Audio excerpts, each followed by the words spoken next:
madaragdagan na naman ng Pinoy sa NBA. Harper splits the double. They can open up the floor. Wow, look at that. Harper! Dylan Harper's extraordinary! Dahil si Dylan Harper na half Filipino, half American, ang top 2 sa 2025 mock draft na binalita kamakailan lang. At kahit na si Cooper Flagg ang mas napag-uusapan, unti-unti nang mas nagpapakilala sa buong mundo ang ating kabayan. Siya ang numero 1 guard prospect sa draft class nila at marami ng mga prangkisang kating-kating siya ay makuha. Dahil frame at build pa lang ni Harper ay mga scouts ay naglalaway na. Samahan mo pa ng basketball IQ at dissenting shooting ay game over na talaga. At sabi pa nga ng iba, siya ang bersyon ni James Harden na may elite na depensa. Kaya naman gano'n nga ba kagaling ang ating kabayang si Dylan? At willing nga kaya siyang irepresenta ang Pilipinas kung kinakailangan? Tara't pag-usapan natin si Dylan Harper.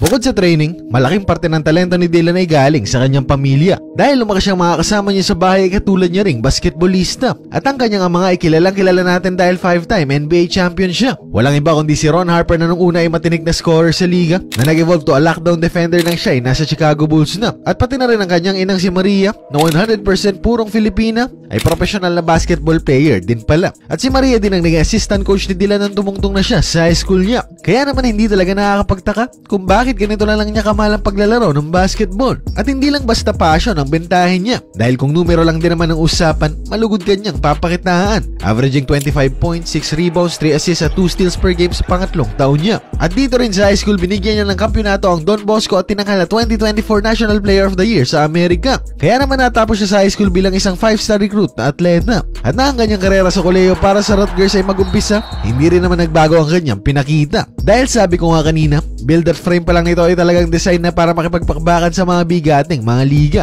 Biruin nyo kasi point guard o shooting guard ang laro niya, pero 6'6" ang kanyang taas at almost 100 kilos ang kanyang timbang. Bato-bato rin ang kanyang katawan at 6'10" din ang kanyang wingspan. Kaya kung pisikalan lang naman, hindi mo pwedeng sabihin sa NBA siya ay mapag-iiwanan. At hindi lang yan. Dahil nga sa high school ay lead guard ang kanyang laruan, walang problema sa kanyang sumalaksak at ang depensa niya iwanan. And although ang kanyang assist numbers ay hindi ganoon kataasan, kapag pinanood mo siyang maglaro, masasabi mong komportable siya at alam niya kung ano ang kailangan sa kanya. At marami nga nagulat dahil sa unang taon pa lang niya sa kolehiyo, ibang klase ng talento ang kanyang pinapakita. Meron pa nga siyang laro doon na magkasunod na 36 at 37 point games sa kanyang naitala. At nasisilayan na rin natin ang Pacquiao sa kung anong pwede niyang gawin pagtungtong niya sa liga. Dahil ang laro ni Harper ay sa versatility at basketball IQ niya nakaangkla. Bilang isang left-handed na combo guard, ang pag-transition mula point guard to shooting guard ay sa kanya ay walang problema. At naambing pa nga siya kay James Harden na alam naman natin isa sa mga pinaka-elite na gwardiya sa opensa. At ang lamang pa nitong si Dylan ay maganda rin ang defensive mechanics niya. At kaya nga niyang bantayan kahit na ano pang posisyon ang humarap sa kanya.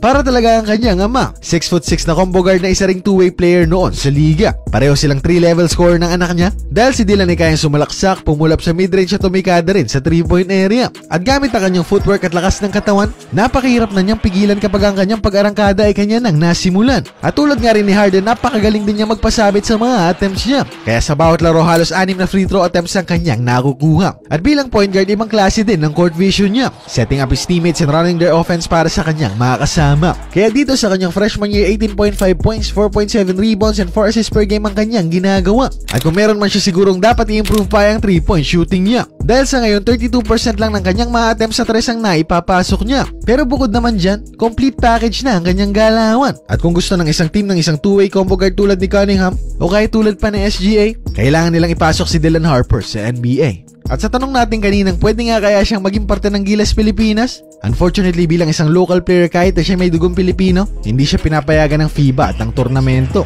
Pero bilang naturalized player, malay mo, si Jordan Clarkson nga ay nakuha ng SBP kaya walang imposible dito.